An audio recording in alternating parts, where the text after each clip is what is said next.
We have seen an increase in political polarization and identity politics / tribalism in modern political culture. My question is, what do you believe is causing this, and how can we go back from this? There is a move in history which is that when certain civilizations become actually quite wealthy and quite content, they tend to fragment because they have everything they need. We saw that, you know, in the late Roman Empire, and it's as if they lose the capacity for their own cohesion. And when that happens, those who are tribal can come in and ram through that like kind of weakened civilization and just like and sort of bust through it.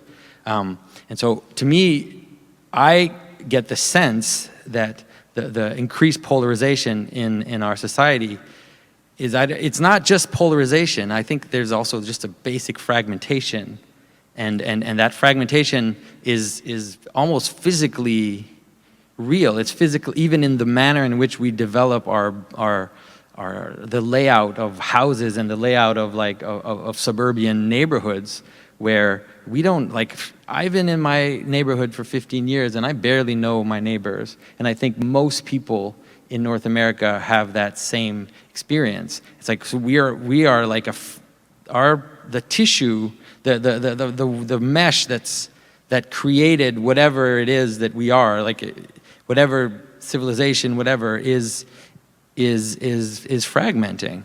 And so I think that that's one of the things that is causing the chaos, at least. And the problem is that some people who see that fragmenting, they're afraid, and they want to pull back and say, okay, we need to get something really straight, something really hard, and then they tend to go towards tribalism. You know, it's like, it's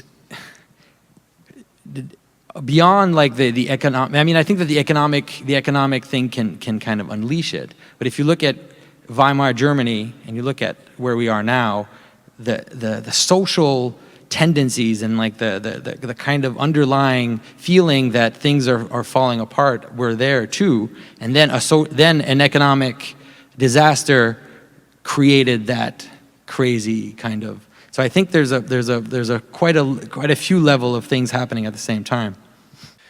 Do you believe we are experiencing a Christian renaissance? You're stuck with I have no idea. I mean, all I can account to is my own experience in this field. I know that for the past year, I've been taking on this crazy journey that I didn't expect at all. And by now, I'm getting emails every day, and the emails are basically there's a pattern. The emails are the same, and I have a vague religious upbringing, and became an atheist, Sam Harris style, in college. Discovered Jordan Peterson, realized religion isn't stupid. Discovered your videos and thought, wow, okay. And now, like, I want to go to church. And it's like, I don't know, I have no idea. Like, I don't know what numbers those represent. Like, I don't know how many people write me and how many people who are going through that don't write me. But for sure, as a person, I believe that to dive back, I mean, that I staked my entire life on this. Being an icon carver and talking about the things that I've talked about tonight are completely related together. I believe that the underlying grammar that was developed in Christianity, especially in the first 1,000 years, the underlying relationships of symbols is like an algebra, and it's like a mesh through which we can look at the world. And I think that to recover that to the extent that it's possible is one of the solutions out of our morass. And so I've staked my life on that. So in the breakdown of categories, things that usually would not meet can in fact meet. And I believe it's not for nothing that Christianity increased in the twilight of the Roman Empire, where the stretched, multi-ethnic, multicultural vastness was oscillating between fragmentation, civil war, and the iron fist of a Diocletian figure.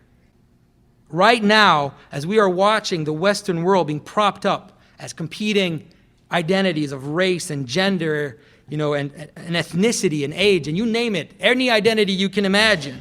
And while simultaneously there's this paradoxical insistence that all identities and distinctions have to be dissolved, there are those who are not even in the church, not in any church, who are getting an inkling that maybe Christianity, considered even at its minimum as a set of presuppositions, maybe it was the only glue that ever held the West together, that ever kept the balance since the conversion of Rome, even as precarious and volatile as that unity sometimes was.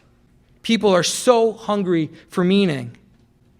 For the past year or so, I have been on an adventure, on a crazy adventure that took me completely by surprise. I was asked to do some interview with some professor in Toronto on some random subject.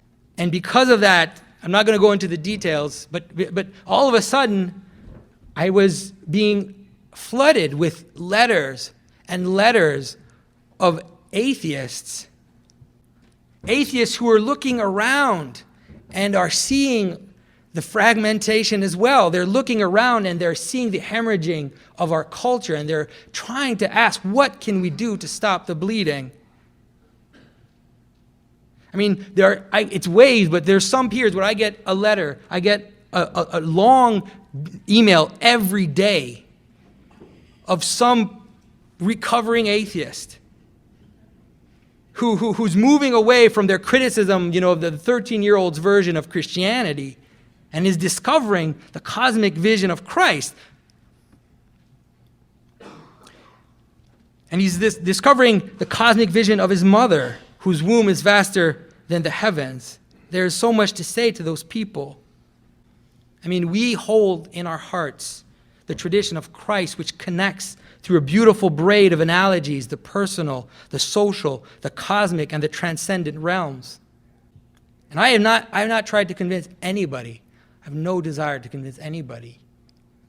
The only thing that I ever did was to show people the beautiful patterns that are in our tradition, the beautiful connections between Scripture and the icons and the liturgy and the hymns. And people are so hungry for meaning that they just, it's like breathing. It's like all of a sudden they've been drowning and they can take a breath. I'm not saying that all these people are going to become Orthodox. I mean, I don't think so.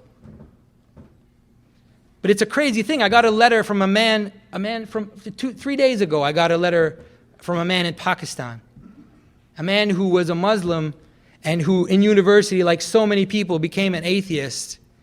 And now he writes me and he says, I think I'm a Christian. I don't know. And I don't know what to do because I'm in Pakistan. Of all the Christians, we do not see the stories of the Bible, the stories of salvation, as just this arbitrary set of facts that we must believe in to be saved. Of all Christians, we know the organic process of salvation, the transformation of man into God through participation in the life of God. It is the very manner by which the world exists. It's the very thing that links this outward phenomena to consciousness, to nous, to logos, and unites all things towards the infinite. I mean, how awesome is that? And in the background, we've also kept and we hold not only the keys to Christianity, but we also hold the heritage of the ancients. I mean, we're not Platonists, but we have carried Plato. We are not Aristotelian, but we have carried Aristotle, Alexander, Homer, Virgil. And we could add to that, all the useful stories of all people who enter in communion with Christ. We keep them alive in the narthex of the church so that they can participate in the manner to which it is possible that they participate in the divine life. You'll recognize these are images of the Greek sages from a narthex in a monastery in Greece. They don't have halos, so it's okay.